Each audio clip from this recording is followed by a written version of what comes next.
예, 일부에서는 이낙연 캠프 서른 공대 공동선대위 위원장의 목소리를 들으셨고요. 이번에는 이재명 캠프의 김남국 수행실장을 연결합니다. 김남국 의원님 안녕하세요. 네, 안녕하세요. 안산 단원을 김남국입니다. 예, 우선 축하드립니다. 네, 감사합니다. 예. 공식 후보로 이제 이재명 후보가 결정이 됐는데 지금 상황은 조금 복잡한 상황이 돼서 오늘 이렇게 그 부분에 대해 답변을 하러 나오셨어요. 우선 오늘 주제는 아닙니다만 그 실장님 먼저 우선 네, 확인을 하고 싶은 게 예, 경기도 국감이 18일, 20일 잡혀 있죠. 네. 예. 원래 지금까지는 그 국감에 직접 참여한다는 입장이셨는데 지도부에서는 그 전에 사퇴를 요청하고 있어요. 이재명 후보가 마음을 좀 잡으셨습니까? 정하셨습니까? 어제 이제 지도부 간담회가 있었는데요. 예. 송영길 대표와 여러 최고위원들은 우리 당의 후보가 되었기 때문에 경기도지사로서 국감에 나가는 것은 좀 바람직하지 않다. 음. 뭐 이제 국감장에 가면 여야가 정쟁을 하거나 또 야당이 여러 가지 이제 정치적 공세를 하는 그런 어떤 경우가 많기 때문에 네. 이제 무분별한 어떤 정치 공세에 의해서 후보가 상처를 입는 경우가 많기 때문에 이제 당 입장으로서는 후보자를 이제 보호하는 것이 우선이기 때문에 아마 나가지 말라라고 이렇게 공고를 한 것 같습니다. 네. 근데 뭐 이제 잘 아시겠지만 이재명 후보, 이재명 지사의 어떤 스타일은 피하지 않고 여러 가지 것들을 이제 돌파하는 어떤 스타일이기 때문에 아마 국감을 피하지 않을 것 같은데 아. 지금 이제 아직 결정하지는 않은 상황이고요. 지도부의 이런 어떤 의견이나 이런 것들을 신중하게 지금 현재는 고민하고 있는 상황입니다. 고민은 하되 아직까지는 이재명 후보 입장은 지사직 유지하고 국감장 나간다 쪽이에요. 아직 잘 모르겠습니다. 아직 잘 모르겠다. 그럼 이거는 네. 뭐 양쪽 가능성이 다 열려 있네요. 열려있는 상황이라고 보시면 될 것 음. 같고요. 네. 근데 사실은 안 나가면 이거 뭐 국감장에서 대장동 얘기 나오는 거 회피하려고 그러는 거 아니냐? 또 이런 뭐 이야기를 또 살 수가 있어서 고민이 되실 것 같긴 하네요. 네, 그럴 것 같습니다. 알겠습니다. 그나저나 이낙연 캠프에서 어제 당에 이의 신청서 냈습니다. 이 상황은 어떻게 받아들이고 계십니까? 이제 이낙연 캠프에 이제 여러 책임 있는 의원님들께서 경선불복은 아니다라고 이야기를 하고 있기 때문에 네.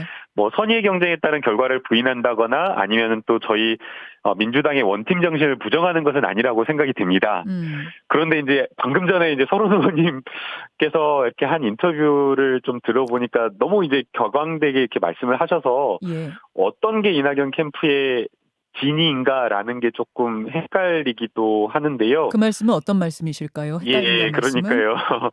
그러나 이제 국민들이 우리 민주당에 원하는 것은 원팀이 되어서 승리하는 그 모습, 아름답게 화합하는 그런 어떤 모습을 원하는 것이기 때문에 저희가 이제 짧게 한 12일 동안 이렇게 뛰어온 네. 그런 어떤 혼신을 다해서 뛰어온 그 기간에 잠깐 쉼표를 가지고 열기를 좀 식히면서 함께 이제 원팀을 만드는 어떤 전략과 여유가 좀 필요한 시간이 아닌가 생각이 듭니다. 예. 그 원팀을 가야 된다라는 거 분명하다. 좀 머리 좀 식히면서 쉼을 가지면서 원팀 돼 가자. 인제 이 말씀은 알겠고 그 이의 신청 그러니까 이 당헌 당규에 나와 있는 무효표 처리의 기준을 지금 해석을 잘못했다. 그러니 결선 투표를 해야 된다라는 것에 대해서는 어떻게 생각하세요?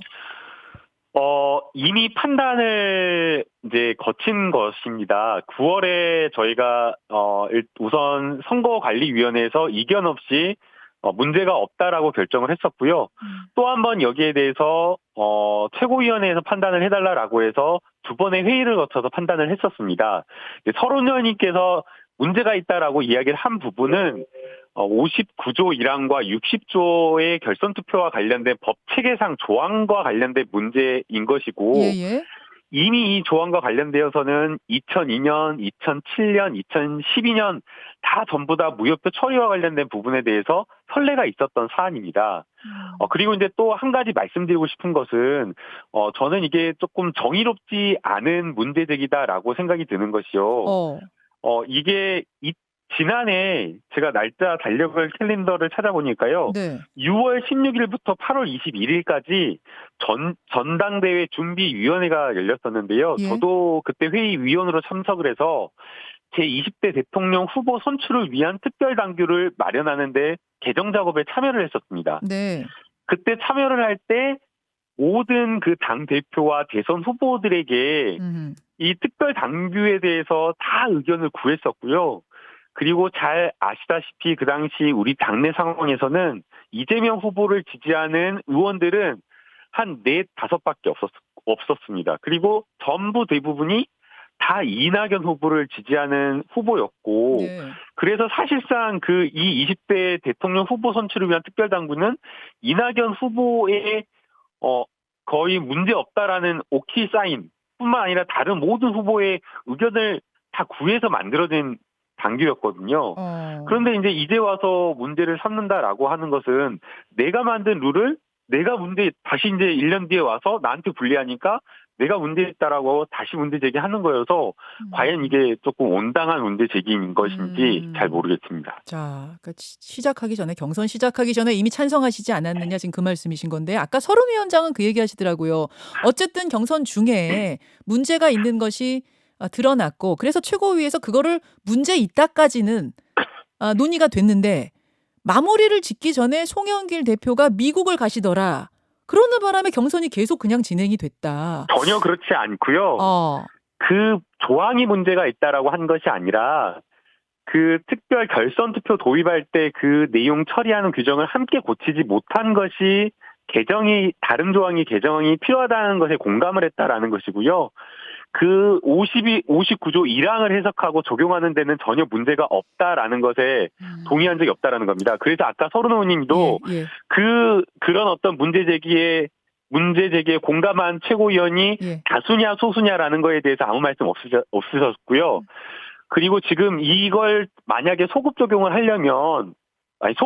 수도 없는 상황이고, 만약 그걸 경선 중에 고친다라고 한다면 특별 단계로 고치려면 중앙위원회를 열고 전 당원 투표를 해야 되는 겁니다. 그런데 경선 진행 중인 상황에서 현실적으로 그건 불가능한 거죠. 알겠습니다. 그리고 또 경선을 하는 상황에서 개정을 했다라고 하더라도 또 그것을 소급 적용할 수가 없기 때문에 현실적으로 법률적으로 불가능했기 때문에 지금 서른 의원님께서 말씀하신 것은 경선 중에는 그거는 아예 할 수가 없었던 것이었습니다. 지금 양쪽의 주장이 이렇게 달라요. 이제 당헌 당규를 놓고는 주장이 다른데 이 얘기 하시더라고요. 그냥 뭐 이제 당헌 당규를 고칠 수 있냐 없냐 그거 다 떠나서 정무적으로 원팀을 위해 이재명 후보가 통 크게 결선 투표 하자고 먼저 제시하시면 어떻겠느냐라는 게 서른 위원장의 조언이었습니다. 그러니까 이제 우선은 원칙에 문제가 있는 것 같다라는 생각이 듭니다. 원칙. 저희가 항상 그래왔거든요. 그 민주당뿐만 아니라 국민의힘도 마찬가지지만 당 운영이 원칙을 지키지 못하는 경우가 많았습니다. 지방선거, 국회의원 선거, 대통령 선거 항상 룰을 자기들에게 유리하게 마음대로 불리하면 이거 잘못됐다, 유리하면 이거 나한테 유리하게 만들어가지고 모든 룰을 바꾸고 직전에 바꾸고 이런 식으로 해왔었거든요. 그래서 이번 한 번만이라도 원칙을 지키면서 가자라고 하는 것이 중요하다라고 생각이 들고요. 그다음에 이제 두 번째는 많은 국민들과 우리 당원들이 원팀을 만들기 위해서 결선 없는 본선행을 만들어 주신 거라고 생각이 됩니다.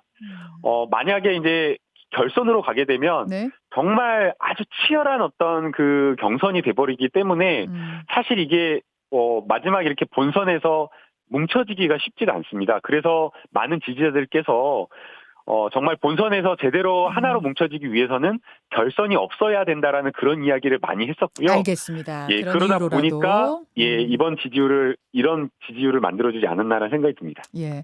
김남국 의원이 아까 서른 위원장 인터뷰를 들으셨다고 하니까 아마 여기에 대해서도 하실 말씀이 있을 것 같아요. 뭐냐면 본선 중에 후보가 교체되는 상황, 그러니까 구속이 돼서 교체가 되는 상황까지도 상정할 수 있다라고 했던 지난주 발언, 그거 정정할 생각 없다고 하셨고, 그러면은 제보란 게 뭔지 제가 공개해 주십시오라고 했더니 한 3-4명 신뢰할 수 있는 3-4사람으로부터 당사자를 직접 만나서 들었다. 찌라시가 아니다 하셨어요. 대장동과 연루된 것도 있고 정신병원 감금 문제에 관한 것도 있다. 이렇게 얘기를 하셨습니다. 어떻게 생각하십니까? 이제 그 서른 의원님께서 굉장히 과격하게 모든 것들을 다 하시잖아요. 이기기 위해서. 그런데 만약 그게 신뢰할 만한 것이고 정말 구체성 있는 어떤 진술이었다라고 한다면 공개를 했을 텐데 공개를 하지 못했다라고 하는 것은 쓸모없는 정보, 찌라시성 정보다라고 이렇게 간주할 수밖에 없고요.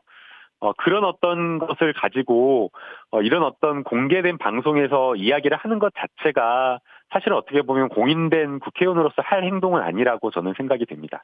매우 아, 부적절하다고 생각이 돼요. 공개할 때가 되면 하겠다라고 아까 그렇게는 말씀을 하셨어요.